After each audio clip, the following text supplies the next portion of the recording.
Hello friends, आज की इस वीडियो में हम लोग डिस्कस करने वाले हैं ऊप्स कॉन्सेप्ट के बारे में, जो कि आपका जनरली क्वेश्चन होता है कि what is OOPs concept in Java. पर ऐसा नहीं है, सिर्फ जावा में नहीं है, ये सारे ऑब्जेक्ट ओरिएंटेड प्रोग्रामिंग है आपके। ऊप्स कॉन्सेप्ट का मतलब ये हो, आपको मेनली याद रखना है कि ऑब्जेक्ट ओरिएंटेड प्रोग्रामिंग में ये ऊप्स कॉन्सेप्ट आ जाता है। ठीक है, तो ये सारे जो भी फीचर्स हैं आपके ऊप्स कॉन्सेप्ट के, वो पाइथन में भी होंगे, आपके C++ में भी होंगे, जावा में भी होंगे, और भी जितने भी ऑब्जेक्ट ओरिएंटेड प्रोग्रामिंग है वो सारे में होंगे। तो इसको ऐसा नहीं कि सिर्फ एक पर्टिकुलर नाम से बुलाया जाता है कि जावा में जनरली ये पूछते हैं कौन क्वेश्चंस इंटरव्यूअर वगैरह, या फिर आप जनरली सुनते होगे तो वो सुनते होगे कि ये 4 कॉन्सेप्ट जो है वो क्या है जावा में। ठीक है, पर ये ऑब्जेक्ट ओरिएंटेड का 4 कॉन्सेप्ट होता है। इसको ये बुलाया जाता है कि व्हाट आर 4 पिलर्स।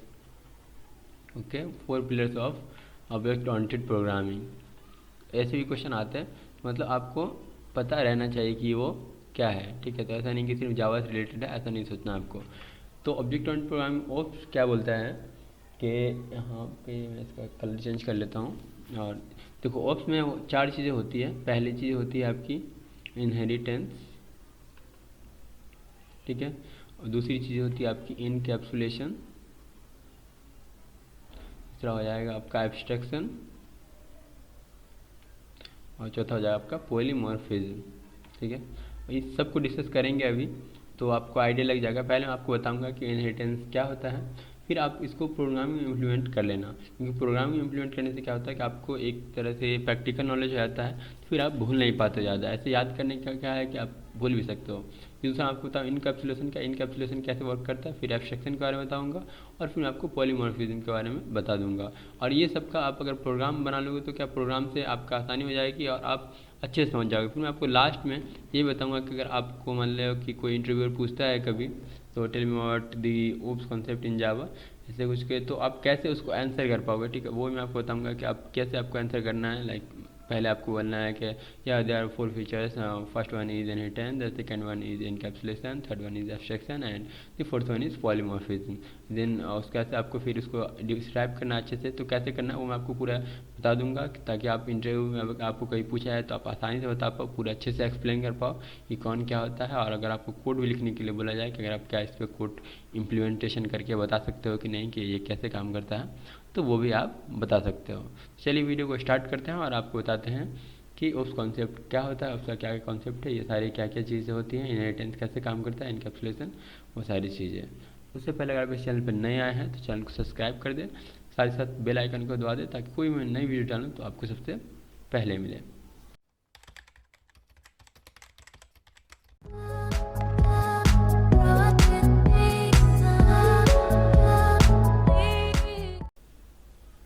ओके, तो 4 फीचर्स जो है आपके, उसमें सबसे पहला फीचर्स आपका आ जाता है इनहेरिटेंस। पर इनहेरिटेंस को समझने से पहले मैं आपको बताऊंगा कि आपको समझना होगा कि क्लासेस और ऑब्जेक्ट्स, ठीक है, ये क्या होते हैं। क्योंकि क्लासेस और ऑब्जेक्ट का कॉन्सेप्ट आपको पहले पता होना चाहिए। कोई भी ऑब्जेक्ट ओरिएंटेड प्रोग्रामिंग आई है, इसमें क्या है कि आपको ऑब्जेक्ट से इंट्रोड्यूस किया गया है। तो क्लासेस क्या होते हैं तो उससे बाद में बात करते हैं, पहले ऑब्जेक्ट को समझ लेते हैं कि ऑब्जेक्ट क्या होता है। तो ऑब्जेक्ट जैसे आप लोग जानते हो कि एनीथिंग दैट ऑक्युपाइज स्पेस, ठीक है, and has weight is called object, और can be known as object. ठीक है, जैसे आपका ऑब्जेक्ट क्या क्या हो सकता है, एग्जांपल में ह्यूमंस हो सकता है ऑब्जेक्ट, ह्यूमंस नहीं मतलब ह्यूमंस भी हो सकता है, एनिमल्स कोई भी, जैसे आपका डॉग, कैट, जो भी है ये ऑब्जेक्ट हो सकता है। और इवन कि आपका कंप्यूटर, ठीक है, लैपटॉप, बुक्स, कॉपी, जितनी भी सारी चीज़ें हैं, मैं अभी यहाँ पे लिख रहा हूँ, ठीक है, तो ये पेन, टैब, सारे कुछ जो है वो सारी चीज़ें आपकी वो ऑब्जेक्ट के लिए कंसीडर की जा सकती हैं। और क्लासेस क्या होते हैं, कि क्लासेस ऑब्जेक्ट से ही बनाते हैं हम लोग। तो जैसे क्या है, क्लासेस बनाने का फ़ायदा ये होता है कि मान लो कि आपने ऑब्जेक्ट्स बनाए ह्यूमन, ठीक है, अब ह्यूमन एक ऑब्जेक्ट है, तो ह्यूमन क्या क्या कर सकता है वो आपको समझना होगा। तो एक ह्यूमन रन कर सकता है, ठीक है, वॉक कर सकता है, ईट कर सकता है, स्लीप कर सकता है, और भी मतलब डिफरेंट डिफरेंट चीज़ें कर सकता है, कोडिंग कर सकता है, ठीक है, टीचिंग कर सकता है। तो जितने मेथड्स वगैरह है उसके बिहेवियर बोलेंगे आप इसको, तो वो सारी चीज़ें ऑब्जेक्ट के प्रॉपर्टीज़ में आ जाती हैं। ठीक है, ये सारी चीज़ों को आपको क्या बोलोगे, यहाँ पे इसको दूसरे क्लास में मेंशन किया था, इसको आप बोलोगे प्रॉपर्टी। तो ये सारे ऑब्जेक्ट के प्रॉपर्टी। तो क्लास का कॉन्सेप्ट इसलिए आया कि पहले क्या होता था सी वगैरह में कि आपको जो भी चीज़ के बारे में पता नहीं होती है, जैसे मान लो कि आपको ऑब्जेक्ट क्रिएट करना, एक ह्यूमन क्रिएट करना है, तो आपने एक ह्यूमन के लिए पूरा लिखा बना करके फंक्शन वगैरह या जो भी आप स्ट्रक्चर्स में लिखे, तो आप ऐसे कंटिन्यूली लिख लिया आपने। पर अगर आपको फिर दूसरे ह्यूमंस क्रिएट करने हैं, ह्यूमंस 2, तो फिर यहाँ पे क्या हो जाएगा, यहाँ पे फिर आपको उतने कोड लिखने के पड़े, फिर ह्यूमंस 3, तो वहाँ पे आपको ज़्यादा कोड लिखने पड़ेगा, ह्यूमंस 4, तो ऐसे करके आपका कॉम्प्लेक्सिटी जो है वो बढ़ जाएगा। ठीक है, तो इसलिए यहाँ पे इंट्रोड्यूस क्या है, क्लासेस को। क्लासेस में क्या है, क्लास में आप एक क्लास बना लो, जैसे मान लो मैंने क्लास बना लिया ह्यूमंस का। ठीक है, तो ह्यूमंस के अंदर आप क्या है कि आपका जैसे राम है तो राम के लिए अलग मैंने बना लिया यहाँ पे मैथड, श्याम है तो श्याम के लिए अलग मैंने बना लिया मेथड। इस तरह से एक ह्यूमंस के लिए मैंने एक क्लास ही पूरा बना दिया। अब क्या है कि अगर आपको बाद में चाहिए कुछ प्रॉपर्टीज़ वगैरह जैसे राम का या श्याम का, आप इस तरह से बना सकते हैं। ह्यूमंस की जगह आप ये कर लो कि मान लो कि आपने क्लास बना लिया लिविंग बींग्स का। ठीक है, मतलब जो भी जिंदा चीज़ें हैं उसका। इसके अंदर फिर क्या है आप इसके अंदर आपको ह्यूमंस मिल जाएंगे, इसके अंदर आपको एनिमल्स मिल जाएंगे, इसके अंदर आपको फिर एनिमल्स के अंदर जो भी जितनी सारी चीज़ें होती है। तो इस तरह से ये स्ट्रक्चर्स हो जाता है। ठीक है, देख सकते हो यहाँ पे कि कैसे आपका जो है क्लासेज वो बन रहा है। अब मान लो क्या है, आपको कलर करके जैसे आपको क्लोन बनाना है, जैसे मान लो कि ह्यूमन से एक ह्यूमन की जगह आपको 100 ह्यूमन बनाना है। ठीक है, अब क्या होगा यहाँ पे बस ह्यूमंस के आगे आप मैसेज दोगे कि हमको ऐसा 100 कॉपी चाहिए, तो वो 100 कॉपी बना देगा। ठीक है, ये आपका बेस्ट फीचर होता है इसलिए। और 100 कॉपी बनाने के साथ साथ क्या होगा कि तो आप बोलोगे कि तो फंक्शन भी कर सकते हो, फंक्शन को भी 100 बार नाम दे सकते थे। ठीक है, पर फंक्शन में क्या होता है कि सिर्फ एक फंक्शन को आप कॉल कर पाओगे, पर ऑब्जेक्ट ओरिएंटेड मतलब क्लासेस में क्या होगा कि आप क्लासेस के अंदर बहुत सारे फंक्शन बना सकते हो। जैसे मैंने आपको पहले एग्जाम्पल बताया, मान लो ह्यूमंस है तो ह्यूमंस के बहुत सारे फंक्शन बना सकते हो कि वो ईट क्या करता है, ठीक है, वो स्लीप कैसे करता है, ठीक है, या फिर आप बोल सकते हो कोडिंग कैसे करता है, ये सारा मेथड। तो अगर आप एक क्लास को अगर इनहेरिट करोगे या फिर बोलते इसको कॉपी करोगे, क्लास का एक कॉपी बनाओगे, कॉपी इसको प्रोग्रामिंग बोलते हैं इंस्टेंस। ठीक है, अगर आप इंस्टेंस बनाओगे, ठीक है, ये इधर उधर हो जा रहा है तो आप अच्छे से नोट कर लेना। ठीक है, मैं नोटिंग का आपको टिप्स नहीं बताऊँगा कि आप कैसे नोट करो या नहीं करो, पर मैं आपको मेन समझना है क्या होता है। तो देखो इंस्टेंस क्या होता है कि जैसे आप एक क्लास का ने कॉपी बना लिया, उसी को बोलते हैं हम लोग प्रोग्रामिंग में इंस्टेंस। तो इंस्टेंस से क्या होगा, अब अगर आप जैसे अपने ह्यूमंस के लिए बनाया या फिर वो लोग कार्ड्स के लिए बनाया, एक कार्ड के लिए आपने क्लासेस डिफाइन कर दिया, अब आपको ऐसी 100 कार्ड चाहिए, तो बस 100 आपने इनपुट दिया और आपकी 100 कार्ड बन गए। अब 100 कार्ड बनने से क्या होगा कि आपको इसके सारे प्रॉपर्टीज भी आपको मिल गए, जैसे कि कार ओपन कैसे है, ओपन है या नहीं, क्लोज कैसे है, ठीक है, कार में ह्यूमन है कि नहीं, कुछ लोग कार के अंदर बैठे या नहीं। तो ये सारी चीज़ें आपकी इसी से इनहेरिट हो गई। तो फंक्शन से ज़्यादा फास्ट हो गया ऑब्वियसली, क्योंकि फंक्शन आप एक फंक्शन को कॉल कर पाओगे। फिर क्लास में क्या होगा, ऑब्जेक्ट ओरिएंटेड में क्या हो जाएगा आपका, एक ही टाइम पे आप बहुत सारी चीज़ों को कॉल कर पाओगे। ठीक है, उसके सारे मैथड को भी इनहेरिट कर लोगे, वो सारी चीज़ें आप कर लो। इसीलिए यहाँ पे आया है क्लासेस का कॉन्सेप्ट कि आपको ज़्यादा कोड नहीं लिखना पड़े, आप कम कोड में आप जो भी चीज़ें आप एक बार डिफाइन कर लो उसको रीयूजेबल बनाने के लिए आपका क्लासेज और ऑब्जेक्ट का कॉन्सेप्ट आया है। अगर आप ये सारी चीज़ें समझ गए होंगे तो आपको इनहेरिटेंस समझने में कोई दिक्कत नहीं होगी। तो यहाँ पे इनहेरिटेंस को मैं आपको बताता हूँ कि इनहेरिटेंस अब कैसे काम करता है। ठीक है, तो क्योंकि आपका क्लासेस का और ऑब्जेक्ट का जो लॉजिक है वो आपका क्लियर होनी चाहिए, तभी आप समझ पाते कि इनहेरिटेंस होता क्या है एक्चुअली। तो इनहेरिटेंस क्या होता है कि इनहेरिटेंस में आप जो भी आपके यहाँ पेरेंट चाइल्ड से, इसको आप यूनिट कर सकते हो पेरेंट और चाइल्ड की तरह यहाँ पे रिलेशन चलता है क्लासेज में। तो क्लासेज मैंने आपको बता ही दिया। तो मान लो यहाँ पे एक क्लासेज ए और दूसरा क्लासेज है क्लासेज बी। अब क्या है कि जो भी चीज़ें आपके पेरेंट्स की होती है वो चीज़ें आपकी होती है। मान लो आपके पेरेंट्स के पास कार है, ठीक है, तो आप क्या है कि आप भी उस कार को यूज़ कर सकते हो। आपके पेरेंट्स के पास बाइक है तो आप भी बाइक को यूज़ कर सकते हो। ठीक है, तो इसी तरह चलता है यहाँ पे क्लास में भी कि अगर ये क्लास बी क्या करते हैं, यहाँ पे इनहेरिटेंस का मतलब बोलते हैं इनहेरिट। ठीक है, तो यहाँ पे जब ये इनहेरिट करता है क्लास बी, इसका लिखने का जो नोटेशन होता है वो इस तरह से होता है कि आप क्लास बी एक्सटेंड्स, ठीक है, क्लास है, वो मैं आपको बताऊंगा कि आप प्रोग्रामिंग कैसे इम्प्लीमेंट करोगे। तो अभी आप उतना फोकस मत करो प्रोग्रामिंग पे, मेनली आप लॉजिक समझो कि वो क्या करता है, ठीक है।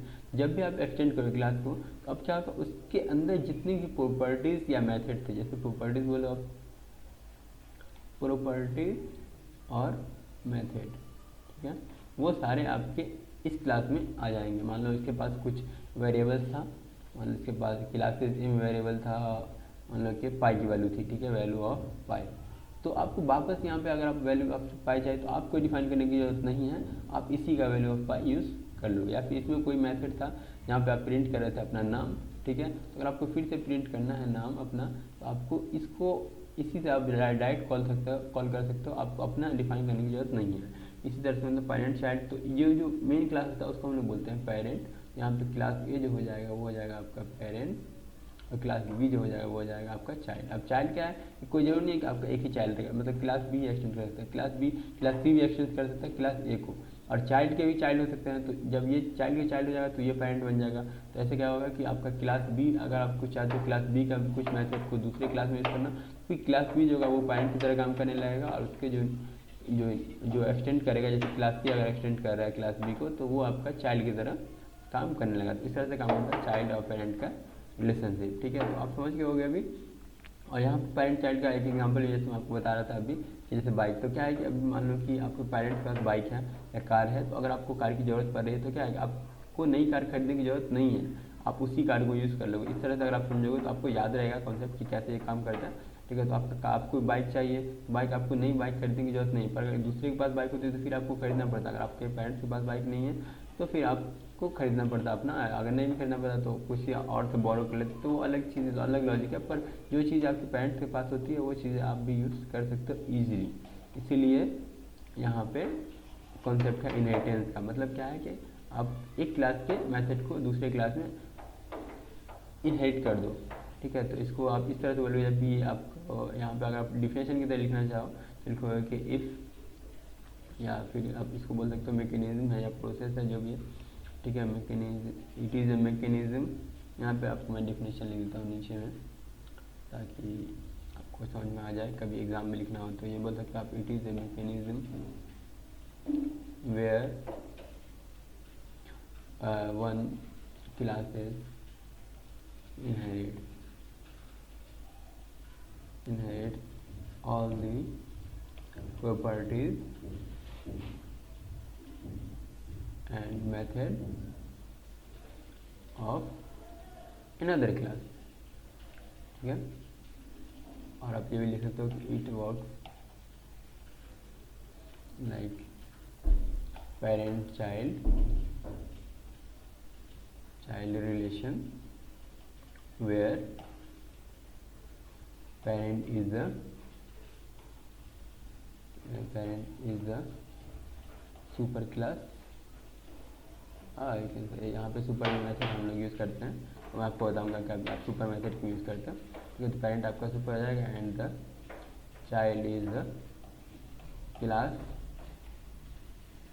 विच inherit the properties and method, ठीक है। प्रॉपर्टीज एंड मेथड जो भी आपका क्लास हो जाएगा, बी या क्लास ए, यहाँ पे एग्जांपल में आप फिर यहाँ पे एग्जांपल लिखोगे, एग्जांपल में बताओगे क्लास ए अगर है पेरेंट और क्लास बी अगर उसको इनहेरिट करता है, तो क्लास ए को हम लोग पेरेंट बोल देंगे और क्लास बी को हम लोग चाइल्ड बोल देंगे। तो आपका ये क्लियर हो जाएगा, ठीक है, कि आपको क्या होता है, कैसे काम करता है, वो सारी चीज़ आप समझ गए होगे अभी कि इनहेरिटेंस कैसे काम करता है। अगर आप चाहो तो आप डिफिनेशन खुद से भी लिख सकते हो, क्योंकि अगर आप समझ गए हो तो खुद से ही लिख ही सकते हो, पर फिर आप चाहते हो इसको नोट करना तो आप नोट भी कर सकते हो। अब चलिए हम लोग प्रोग्रामिंग में देख लेते हैं कि कैसे ये काम करता है। ओके, तो आप कोई भी आईडी यूज़ कर सकते हो। अभी मैं जो यूज़ कर रहा हूँ, मैं अभी ऑनलाइन आईडी यूज़ करूँगा, ID1। तो अगर आप ऑनलाइन आईडी यूज़ करना चाहते हो तो आप ID1 सर्च कर सकते हो गूगल पे, इसके बाद जाना आपको id1.com पे, ठीक है। यहाँ पे जैसे जाओगे, यहाँ पे आप कोई भी लैंग्वेज में प्रोग्राम लिख सकते हो, देख सकते हो यहाँ पे नीचे मैंने जावा सेलेक्ट कर रखा है, इसलिए मैं जावा का आ गया। पर आप चाहते हो कोई दूसरे लैंग्वेज जैसे C++ में, तो C++ में कोड लिख के कंपाइल कर सकते हो। ये मेरा फेवरेट है। अगर मैं दूसरा प्रोग्रामिंग लैंग्वेज यूज़ करता हूँ, वैसे तो मैं जुपिटर नोटबुक यूज़ करता हूँ, ज़्यादातर मैं पाइथन पे कोडिंग करता हूँ, तो पर मैं ये भी यूज़ करता हूँ अगर मैं दूसरा कोई लैंग्वेज यूज़ करना होता है, तो अगर आप चाहो तो यूज़ कर सकते हो, ठीक है। तो यहाँ पे इनहेरिटेंस का मैं बता देता हूँ कैसे काम करता है। तो देखो, ये पहला क्लास ID1 है, आपका क्लास मेन रहेगा, या फिर क्लास जो भी फाइल का नाम देते हो वो फाइल का नाम रहेगा। तो इसको अभी चेंज नहीं करते हैं, क्योंकि ये यहाँ पे क्लास का नाम चेंज करें तो हो सकता है दिक्कत आ जाएगी। तो यहाँ पे मैं अपना नया क्लास क्रिएट करता हूँ, एक क्लास ए मैं क्रिएट करूँगा, या मैं बोल सकता हूँ कि मैं एक पेरेंट क्लास क्रिएट करता हूँ, इसका नाम देता हूँ मैं पेरेंट। ओके, एंड और क्लास पेरेंट में क्लास करते हैं, और यहाँ पे एक फंक्शन मान लो कि मैं ईटिंग का फंक्शन क्रिएट कर देता हूँ, ठीक है। और यहाँ पे सिस्टम डॉट प्रिंट एल, और यहाँ पे लिख देता हूँ कि आई एम ईटिंग, ठीक है। यहाँ पे कॉलन आ जाएगा। उसके बाद से दूसरा है आपका चाइल्ड का, क्योंकि चाइल्ड और पेरेंट के बीच में आपको समझना है ये कैसे काम करता है। तो यहाँ पे मैं दूसरा क्लास चाइल्ड का क्रिएट कर देता हूँ, और यहाँ पे मैं लिख देता हूँ स्लिप वाला, ठीक है। और यहाँ पे सिस्टम डॉट प्रिंट एल, और यहाँ पे लिख सकता हूँ आई एम स्लीपिंग, ठीक है।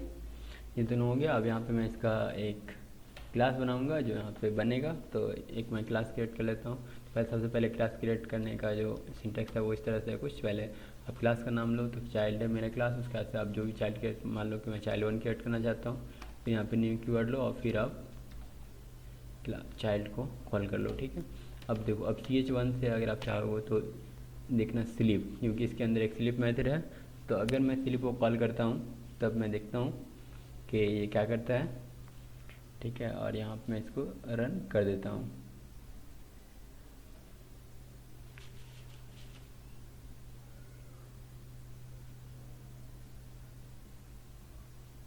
Oops, oh my god, class में ये नहीं होता है, ठीक है।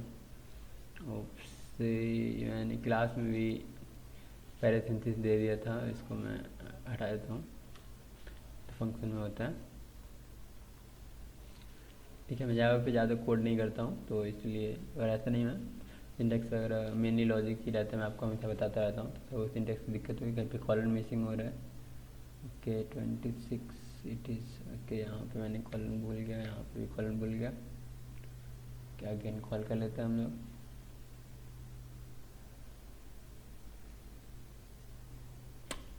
ओह माय गॉड, हर जगह कॉलन ही भूल जा रहा हूँ मैं।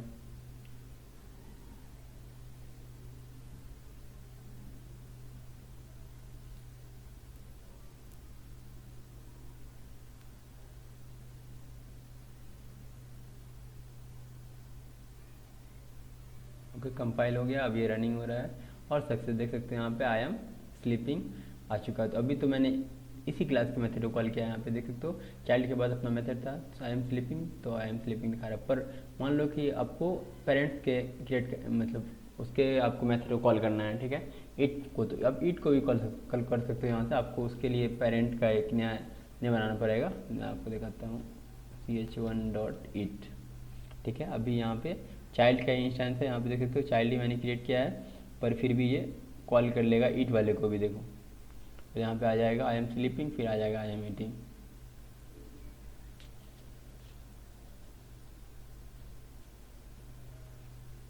What, can not find same wall,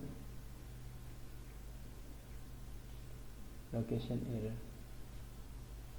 okay, यहाँ पे दिक्कत इसलिए आ रही है कि यहाँ पे मैंने एक्सटेंड किया ही नहीं था, ठीक है। यहाँ पे क्लास चाइल्ड, फिर ये एक्सटेंड करेगा प्रॉपर्टीज पेरेंट का, तभी तो ये यूज़ कर पाएगा, ठीक है। तो यहाँ पे एक्सटेंड पेरेंट लगाना है, बस आपको उसका दिए रन कर देना। मेन आपका यही लॉजिक था, मैं इंसर्ट नहीं किया था, मैं सिर्फ प्रोग्राम के लिए लिख रहा था, सिंपल। तो अभी देखते हैं, अभी ये आराम से ईट को कॉल कर लेगा और स्लिप को तो ये कॉल कर ही लेगा, ठीक है। तो थोड़ी देर आपको वेट करना है।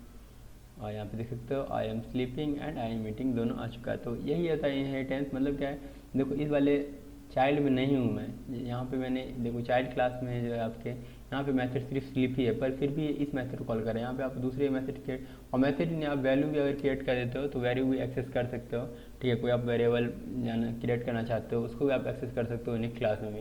तो ये करता है, इसलिए बोलते हैं प्रॉपर्टीज और मेथड दोनों को इनहेरिट करता है। तो जो भी चीज़ आपके पेरेंट के पास है वो चीज़ आप एक्सेस कर सकते हो, ठीक है। तो ये आपका कोई इस तरह से बोलता है कि उसका एग्जाम्पल होता है, तो आप एग्जाम्पल इस तरह से क्रिएट कर लेना। एक क्लास क्रिएट करना पेरेंट या क्लास ए बी जो भी आपका मन है, फिर उसके अंदर कुछ ही फंक्शन क्रिएट कर लेना, फिर दूसरा क्लास क्रिएट करना और वहाँ पे आप एक्सटेंड कर लेना, और फिर यहाँ पे इसको आपको प्रिंट करके दिखा देना है। और इसके बाद से क्या करोगे, फिर आप यहाँ पे मेन जो फंक्शन होगा आपका, जो फाइल नेम होगा, उससे आप उस क्लास में आकर के मेन फंक्शन जहाँ पे स्टार्ट होता है वहाँ पे आप इंस्टेंसेस बना लोगे इसके। और यहाँ पे आप एक ऑब्जेक्ट का कॉपी बना करके आप उस मेथड को कॉल करना है, .slip या .it या जो भी आप फंक्शन बनाते हो वो फंक्शन। तो एनी टाइम इसी तरह से काम करता है, आप समझ के होगे। ठीक है, तो अब बात कर लेते हैं दूसरे टॉपिक का, जो है आपका पॉलीमॉर्फिज्म। ठीक है, तो पॉलीमॉर्फिज्म के बारे में डिस्कस कर लेते हैं। पॉलीमॉर्फिज्म, तो पॉली का मतलब होता है आपका मेनी। ठीक है, तो इस पॉलीमॉर्फिज्म का मतलब हो गया मेनी फॉर्म, किसी भी चीज़ों के जो कई रूप होते हैं। जैसे इंसान होता है, इंसान के भी कई रूप होते हैं, वो अपना कभी अपना दूसरा रूप दिखाता है, कभी अपना दूसरा रूप दिखाता है। ठीक है, तो उसी तरह से वेरिएबल्स के भी हो सकते हैं। यहाँ पे प्रोग्रामिंग में आपके वेरिएबल्स के भी हो सकते हैं कई रूप, आपके मेथड के हो सकते हैं, फंक्शन के हो सकते हैं। एक ही फंक्शन आपका अलग अलग तरह से काम कर सकता है, या क्लासेस का भी हो सकता है। ठीक है, तो इस तरह से मतलब जो मल्टीपल फॉर्म में होते हैं उसका हम लोग बोलते हैं पॉलीमॉर्फिज्म। तो इसका कॉन्सेप्ट यहाँ पे आपके प्रोग्रामिंग में दो होता है। एक होता है आपका मेथड ओवरलोडिंग, ठीक है, और दूसरा होता है आपका मेथड ओवरराइडिंग। इसको अगर प्रोग्राम में देखेंगे तो आप ज़्यादा अच्छे से समझेंगे। तो अभी आप याद करने के लिए, बस याद करने के लिए देख लो इसको, बाकी मैं आपको प्रोग्राम में बताऊंगा तो आप और अच्छे से समझ जाओगे। ठीक है, मेथड ओवरलोडिंग क्या होता है? मेथड ओवरलोडिंग आपका कंपाइलिंग टाइम पे रन होता है ये। ठीक है, एक कंपाइल टाइम के पे जो रन होता है वहाँ पे आपका मेथड ओवरलोडिंग होता है, और ये रन टाइम पे जो मेथड चेक होता है वो होता है आपका मेथड ओवरराइडिंग।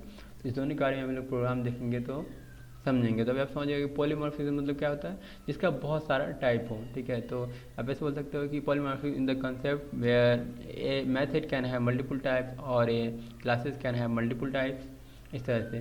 तो मेथड ओवरलोडिंग और मेथड ओवरराइडिंग को हम लोग देख लेते हैं। तो अभी हम लोग इसके बारे में प्रोग्राम देख लेते हैं तो और अच्छे से समझ जाएंगे। और मेनली जावा में यूज़ होता है, जावा का ही लोग पूछते हैं, और जावा के प्रोग्रामिंग में सब लोग फैमिलियर रहते हैं। मैं जावा तो पाइथन नहीं बना सकता हूँ, पर क्या है कि उसमें कुछ लोगों को एग्ज़ाम पॉइंट ऑफ व्यू से या फिर इंटरव्यू पॉइंट ऑफ व्यू से क्या होगा, आपका जावा सबसे बेस्ट होता है किसी जैसे ओप्स के फीचर को डिस्क्राइब करने के लिए। इसलिए आप जावा ही प्रीफर करो। तो मैं आपको फिर से आईडी ओपन करके और आपको मैं दिखाता हूँ कि आप कैसे चेंज कर सकते हो, कैसे आप जावा में प्रोग्राम लिख सकते हो मेथड ओवरराइडिंग का यूज़ करके या मेथड ओवरलोडिंग का यूज़ करके।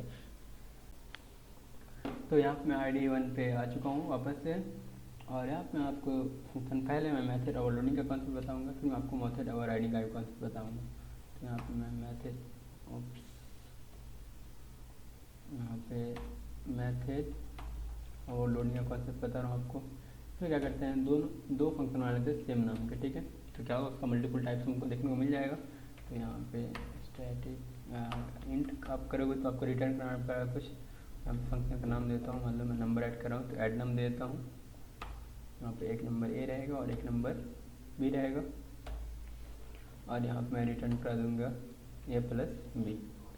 ठीक है, और इसको यहाँ पे ब्रैकेट में रखना पड़ेगा। उसके बाद यहाँ पे दूसरा मैं सेट कर लेता हूँ फंक्शन, इसको भी इंट ही रखते हैं अभी।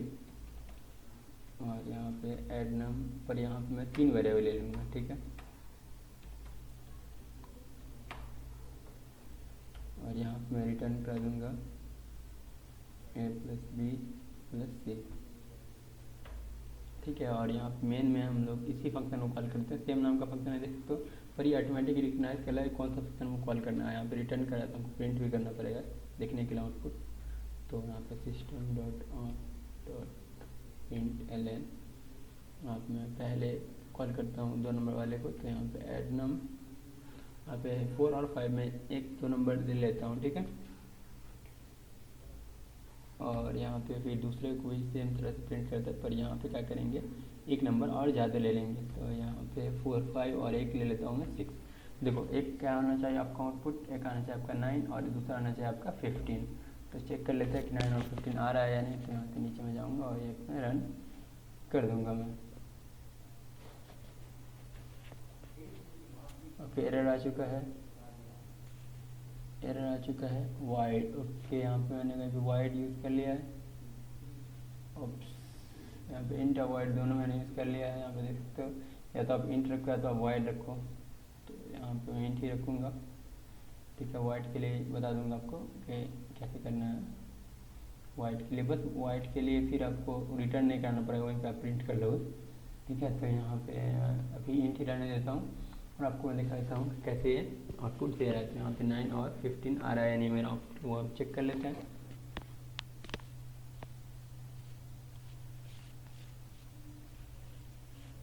देख सकते हो 9 और 15 और आउटपुट आ चुका है। तो यहाँ पे आपने देखा कि दोनों सेम नाम है, फंक्शन एक ही है, एक ही नाम का है, पर ये इसके अलग अलग टाइप्स हैं।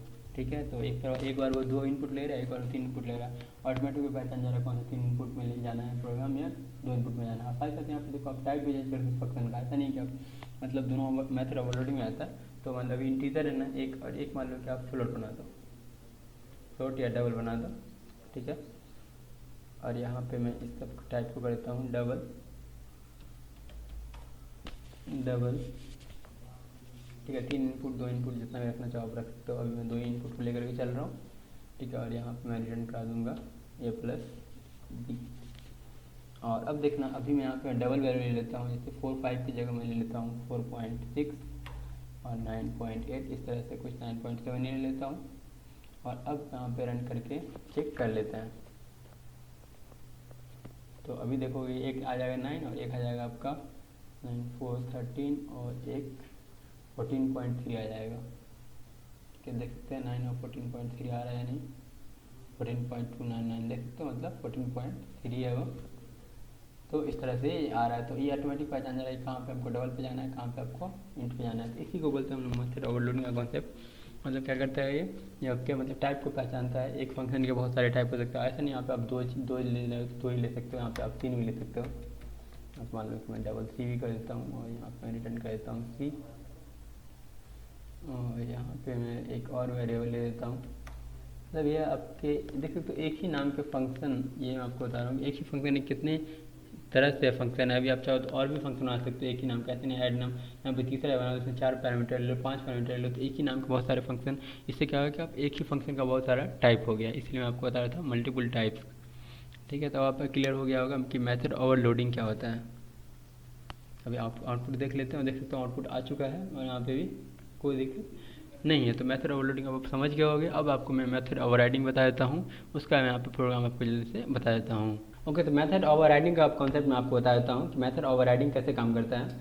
तो मैंने आपको इनहेरिटेंस वाला जो फीचर बताया था वही होता है आपका मेथड ओवरराइडिंग की तरह ही होता है। उसमें क्या होता है कि आपके मेथड को ओवरराइड किया जाता है। जैसे आप पहले मैंने आपको इनहेरिटेंस में दिखाया कि अगर आप कोई भी एक क्लास पेरेंट क्लास में, अगर चाइल्ड क्लास में आप पेरेंट क्लास के प्रॉपर्टीज़ को या मेथड को चाहते हो, अब एक्सटेंड कीवर्ड का यूज़ करके उस सारे को आप उसमें ले सकते हो, उसको एक्सेस कर सकते हो। ठीक है, पर यहाँ पे क्या होता है कि सेम मेथड पेरेंट में भी हो जाता है, सेम मेथड चाइल्ड में भी हो जाता है। तो वो मेथड को ओवरराइड कर जाता है, मतलब पेरेंट का मेथड को जो होगा वो ओवरराइड कर जाएगा। अगर आपको पेरेंट्स के ही मेथड चाहिए फिर आप सुपर वाला यूज़ कर सकते हो, सुपर कीवर्ड, पर वो मैं अभी नहीं डिस्कस कर रहा हूँ। मैं आपको मेथड ओवरराइडिंग का बताऊँगा यहाँ पे। ठीक है, तो यहाँ पे मैं लिख देता हूँ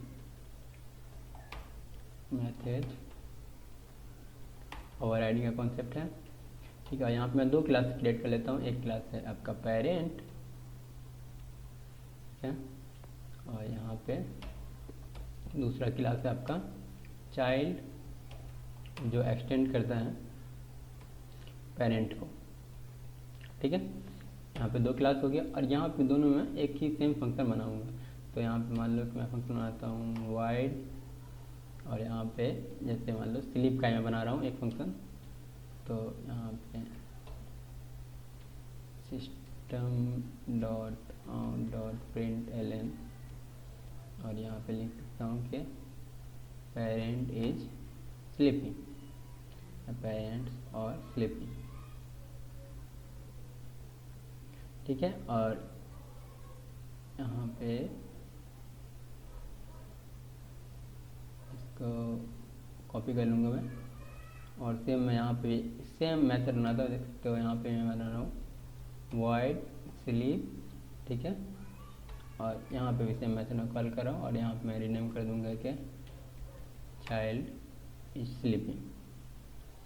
ठीक है, अब देखो, अब यहाँ पे मैं फिर इस फंक्शन को बनाता हूँ, दोनों का एक एक कॉपी बनाता हूँ, इंस्टेंस बनाता हूँ। तो मैं पहले बनाऊँगा पेरेंट का, तो parent p1 is equal to new parent हो गया।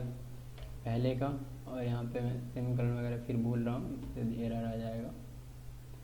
ठीक है, और यहाँ पे दूसरा मैं चाइल्ड का बनाऊँगा, तो child ch1 is equal to new child. Okay, और यहाँ पे देखना आप पेरेंट क्लास का और चाइल्ड क्लास का कैसे या ओवर मेथड ओवरराइड करता है। तो मैं अगर p1 डॉट मान लो मैं स्लीप चाहता हूँ, ठीक है, इसको मैं कॉल करूँगा, यहाँ पे ch1 डॉट स्लीप भी मैं कॉल करूँगा। ठीक है, तो पहला जब मैं डॉट स्लीप करूँगा तो क्या वो कॉल करेगा, बोला पेरेंट्स और स्लीपिंग, दूसरा में बोलेगा वो चाइल्ड इज स्लीपिंग। तो यहाँ से इसको मैं रन कर देता हूँ।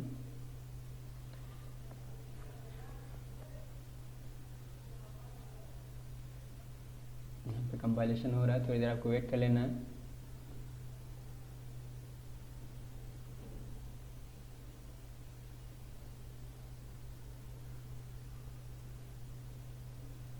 देख सकते हो पेरेंट्स आर स्लीपिंग और फिर आगे आपका child are sleeping, child is sleeping, तो दोनों क्लास में आ गया। अब देखो पहले क्या होता था यहाँ पे, तो आप सोच रहे हो कि ऐसा तो होना ही था, है ना, पर यहाँ पे ऐसा नहीं होता है।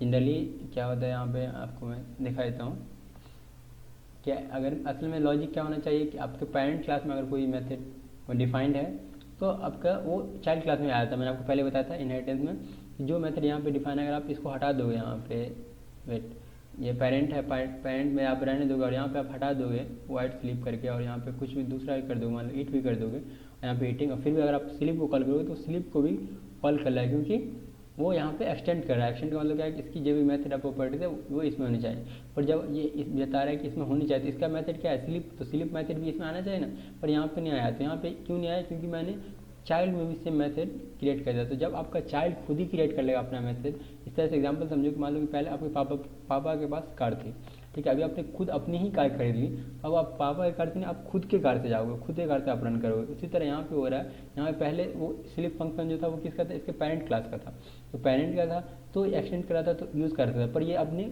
खुद का एक क्लास क्रिएट कर लिया स्लीप।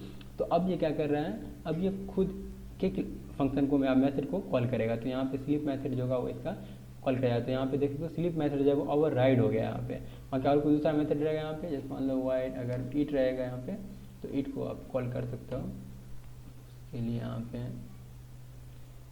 पेरेंट्स और ईटिंग कर देता हूँ मैं, ठीक है। अब ईटिंग पे क्या हो जाएगा, और यहाँ पे अगर मैं चाइल्ड का ईटिंग वाला नीचे में यहाँ पे सेट करता हूँ ch1 डॉट ईट, तो ईटिंग भी आ जाएगा क्योंकि वो मेथड को कॉल कर रहा है। वो मैंने आपको बता ही दिया वैसे इनहेरिटेंस में कॉन्सेप्ट, पर फिर भी आप एक बार और देख लो, ठीक है। तो यहाँ पे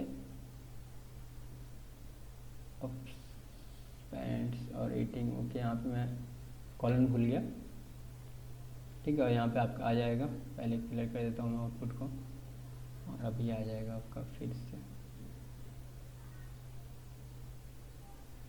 रन कर लेता हूँ। Okay, submission is still running, तो रन हो रहा है पहले से।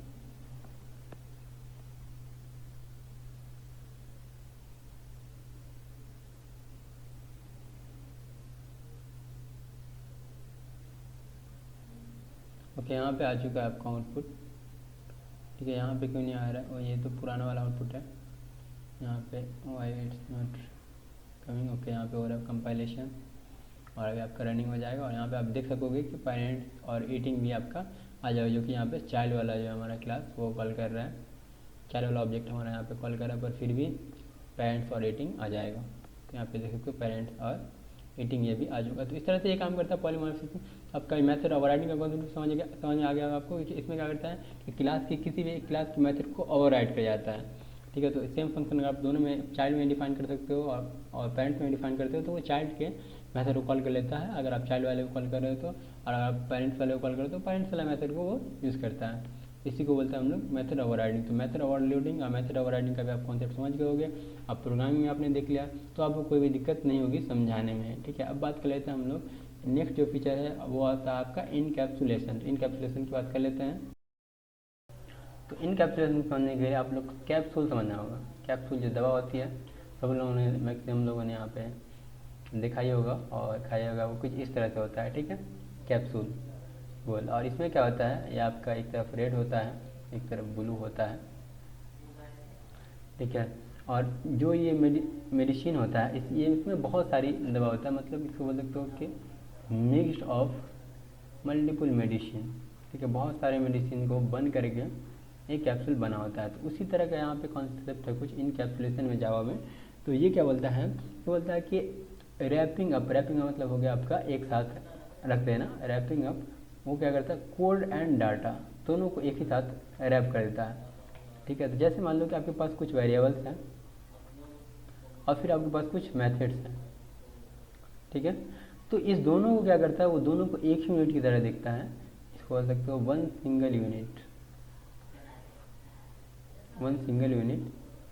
तो इस तरह के कंसेप्ट को हम लोग बोलते हैं इनकैप्सुलेशन। इनकैप्सुलेशन में क्या करेंगे हम लोग कि दोनों को हम लोग एक साथ रैप कर देंगे, जो आपका वेरिएबल्स होगा और जो आपका डाटा होगा इसको हम लोग रैप कर देंगे। इसको आप ये भी बोल सकते हो कि ये मेनली जो यूज़ किया जाता है इसको डाटा हाइड करने के लिए यूज़ किया जाता है, इसलिए आप लोग इनकैप्सुलेशन को ये बोल सकते हो कि डाटा हाइडिंग है ये, ठीक है। यहाँ पे आप डाटा को हाइड करो, मतलब क्या है कि एक यूनिट समझ रहे हो, अब वेरिएबल्स अलग है, इसमें मेथड अलग है, ये कोई जरूरी नहीं कि एक ही दो ही चीज़ हो, आप और भी चीज़ें क्लास ऑब्जेक्ट और भी चीज़ों को मतलब इसके अंदर आप डिक्लेयर कर सकते हो। ये आपका प्राइवेट रहेगा सब कुछ, ठीक है। तो इसको भी मैं अलग से यहाँ पे कलर दे देता हूँ ताकि आप लोगों को कोई दिक्कत नहीं समझने। जैसे आप प्राइवेट क्लास कोई बनाओगे, ठीक है, तो उसका जो मैसेज होगा वो क्या होगा, मैसेज एक्सेसिबल होगा, मैसेज आपका एक्सेसिबल होगा आपके क्लास में, ठीक है, बस उसी क्लास में, बाकी आप दूसरे में यूज़ भी नहीं कर पाओगे इसका। तो इनकैप्सुलेशन के बारे में तो मैं आपको प्रोग्राम में अभी नहीं बता पाऊँगा, क्योंकि मैं अगर इसका प्रोग्राम बताऊँगा तो इसका प्रोग्राम काफ़ी बड़ा हो जाएगा और बहुत ज़्यादा टाइम लग जाएगा। तो इनकैप्सुलेशन से बड़ा प्रोग्राम है आपका एब्स्ट्रैक्ट का, तो एब्स्ट्रैक्ट का मैं प्रोग्राम आपको नहीं बताऊँगा, इसका मैं लॉजिक बता देता हूँ। पर अगर आप फिर भी चाहते हो इसके प्रोग्रामिंग इम्प्लीमेंटेशन देखना कि ये कैसे काम करता है, जब आपका इनकैप्सुलेशन है, तो आप कमेंट कर सकते हो। अगर आपके ज़्यादा कमेंट रहेंगे इससे रिलेटेड तो मैं आपको डिफरेंटली बता भी दूंगा कि आप प्रोग्राम में कैसे इनकैप्सुलेशन का यूज़ कर सकते हो या फिर एब्स्ट्रैक्शन का यूज़ कर सकते हो। तो इनकैप्सुलेशन आप समझो क्या करता है, ये तो रैपिंग, डाटा को रैप करने का काम करता है कि बहुत सारे जो भी डिफरेंट तरह के डाटा है या डिफरेंट वेरिएबल्स है, क्लासेस है, मेथड है, जो भी है वो सारे को वो एक तरफ रख देता है। इससे क्या होता है कि वो एक सिंगल यूनिट की तरह काम करता है, और जो भी फंक्शन वगैरह चाहिए आपको, प्राइवेट वेरिएबल चाहिए, मेथड चाहिए, तो वो आप यूजुअली प्राइवेट से डिक्लेयर करके उसी क्लास में आप यूज़ भी कर सकते हो। तो इसको आप ये बोल सकते हो डाटा हाइडिंग के लिए ये यूज़ होता है। तो इनकैप्सुलेशन भी आप समझ गए होंगे। अब बात कर लेते हैं हम लोग एब्स्ट्रैक्शन की, जो कि सबसे ही बेस्ट कॉन्सेप्ट है और सबसे ज़्यादा जो पावरफुल क्वेश्चन है वो आपका एब्स्ट्रैक्शन का ही है। तो एब्स्ट्रैक्शन को समझने में लोगों को दिक्कत हो जाती है, यहाँ पर मैं आपको बता देता हूँ कि एब्स्ट्रैक्शन क्या होता है, ठीक है। एब्स्ट्रैक्शन, तो एब्स्ट्रैक्शन मेनली क्यों यूज़ करते हैं, आप लोग व्हाट्सएप यूज़ करते होंगे, हर कोई यूज़ करता है अभी, तो हो सकता है आप प्राइवेसी पॉलिसी की वजह से नहीं यूज़ कर रहे होंगे अभी इस टाइम, ठीक है, पर जनरली जो होता है वो सब लोग यूज़ करते हैं व्हाट्सएप, ठीक है। तो व्हाट्सएप या फेसबुक, अगर आप व्हाट्सएप नहीं यूज़ करते तो फेसबुक, तो इंस्टा तो आप जरूर यूज़ कर रहे होंगे, ठीक है। इस समय क्या होता है कि आप मैसेज सेंड करते हो किसी में भी, यहाँ पे आप मान लो कि आपने मैसेज सेंड किया, तो मैसेज सेंड किया तो मैसेज दूसरे यूज़र्स को क्या हुआ, यहाँ पे कुछ प्रोसेस हुआ और दूसरे यूज़र को यहाँ पे मैसेज रिसीव हो गया, ठीक है। फिर आपने उसने कुछ मैसेज किया, वो आपको रिसीव हो गया, पर क्या आपको पता है कि वो मैसेज कैसे गया, ठीक है, कैसे गया ये तो आपको नहीं पता है, ठीक है। क्यों नहीं पता है, क्योंकि ये यहाँ पे एब्स्ट्रैक्ट मेथड यूज़ करता है, इसी के लिए एब्स्ट्रैक्ट मेथड यूज़ करता है। इसमें क्या है कि जिससे मतलब जितना हेल्प चाहिए, ठीक है, जितनी चीज़ें जाननी चाहिए आपको उतनी चीज़ें बताई जाती है, बाकी नहीं बताई जाती। मान लो अगर आपको बता दिया जाए कि अभी डाटा कैसे जा रहा है, पूरा फ्लो जा रहा है, तो इससे क्या होगी, इससे कॉम्प्लेक्सिटी आपकी बढ़ जाएगी, ठीक है। अगर सारे डाटा को क्या बोले डिस्क्लोज कर दिया जाए, ठीक है, तो क्या हो जाएगा, आपका कॉम्प्लेक्सिटी जो हो जाएगा वो बढ़ जाएगा, लोगों को समझने में दिक्कत आने लगेगी, लोग कन्फ्यूज होने लगेंगे कि डाटा मेरा कैसे काम कर रहा है। इसका एग्जांपल आप ये भी देख सकते हो कि आपके पास फ़ोन रहता है, हर किसी के पास सेलफोन है, ठीक है, सेलफोन है, और हर कोई आदमी कॉल लगाता है तो दूसरे नंबर पे लग जाता है, जो भी नंबर आप लगाते हो स्पेसिफिक टारगेट उसको लग जाता है। पर क्या आपको पता है कि वो कॉल का प्रोसेस क्या है, कॉल कैसे रन हो रहा है, या कैसे बैकग्राउंड में आपके मोबाइल से कनेक्टेड कर रहे हैं दूसरे को, कैसे वो नेटवर्क फाइंड कर रहा है, ये सारी चीज़ें तो आपको नहीं पता है। तो ये क्या चीज़ होती है, ये सारी चीज़ होती है आपकी बैकग्राउंड प्रोसेस, ठीक है। तो बैकग्राउंड में भी कुछ ना कुछ प्रोसेस चल रहा होता है, तभी आपका कॉल जो है वो दूसरे पर्सन को लग जाता है, या फिर आपका डाटा जो है वो दूसरे पर्सन को मिल जाता है, आपके मैसेज वगैरह मिल जाते हैं दूसरे पर्सन को। तो ये सारी चीज़ें यहाँ पे यूज़ करते हैं, यहाँ पे एब्स्ट्रैक्शन है कॉन्सेप्ट को। तो एब्स्ट्रैक्शन क्या बोलता है कि ये बोलता है कि हाइड कर लो प्रॉपर्टीज या मेथड को जो अननेसेसरी है, ठीक है, for hiding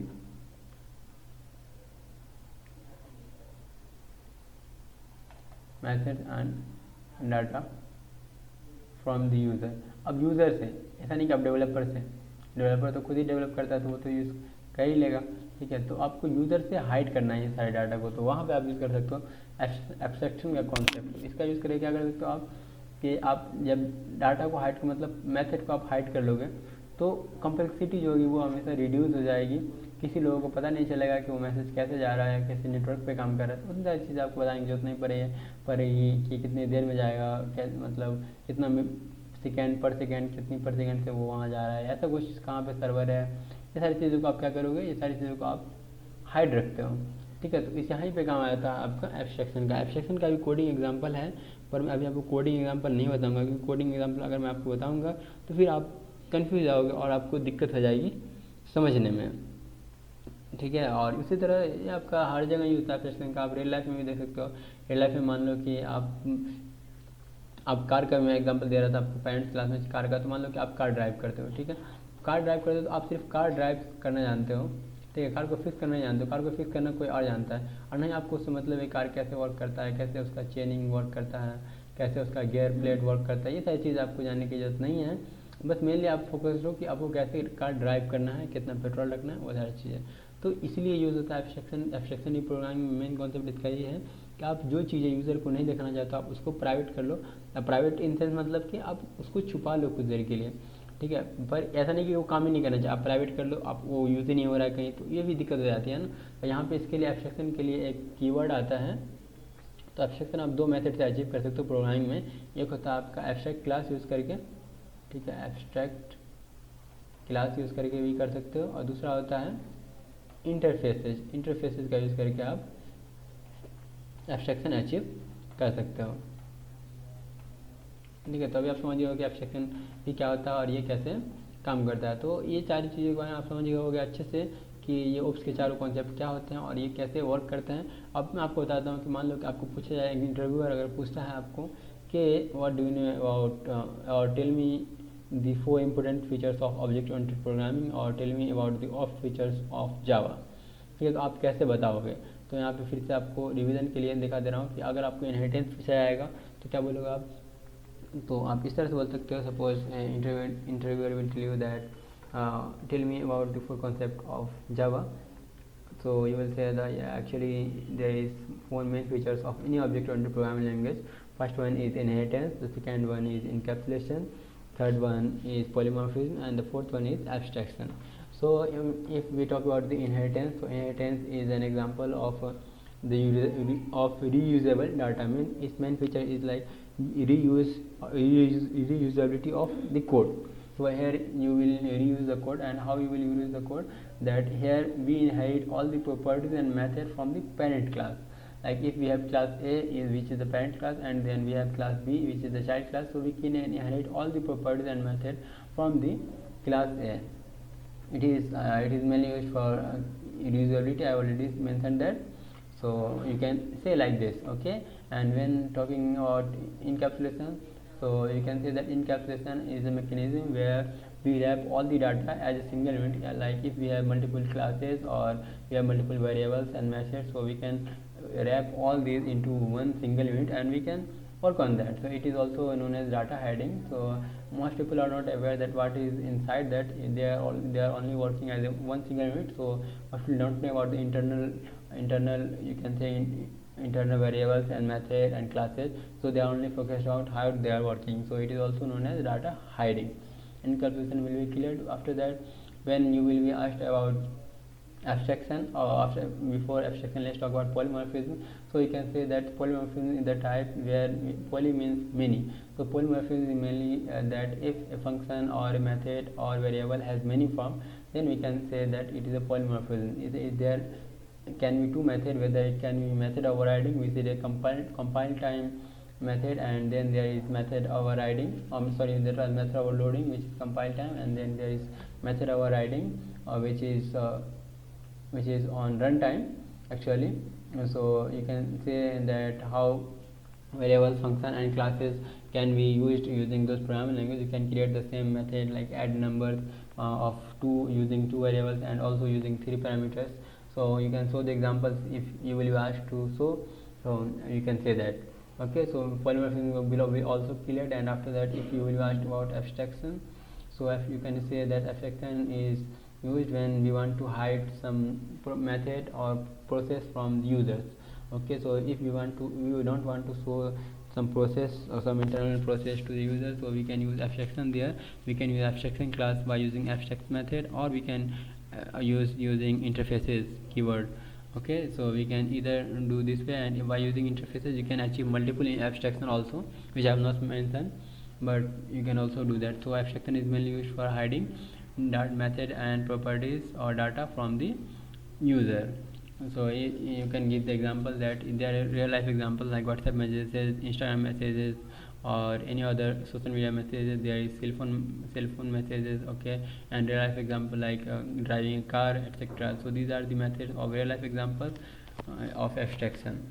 So if you will answer like this, then I'm very sure that interviewer will be very happy that okay, you have a very good knowledge about ops and how it works.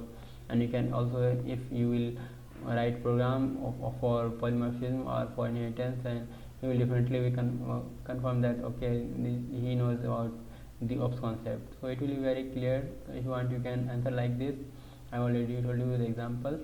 Okay, and you can may improve these answers. Maybe my answer will not be perfect, I am not saying that, but if you can improve, maybe you can take few idea from this, and then you can improve your concept using this. Okay, so you can answer in this way, and very easy way. If you have understand all these tricks, logic, or what I have teach you or what I have discussed with you, so you can definitely answer any ops questions, or if you will ever be asked questions of ops in future, so you will definitely able to answer that. Okay, so that's it for today video. I hope you will like it. If you have liked this video, you can definitely hit the like button, which will be below, and if you are new here, you can also subscribe to my channel, and I will see you in the next one. Bye bye.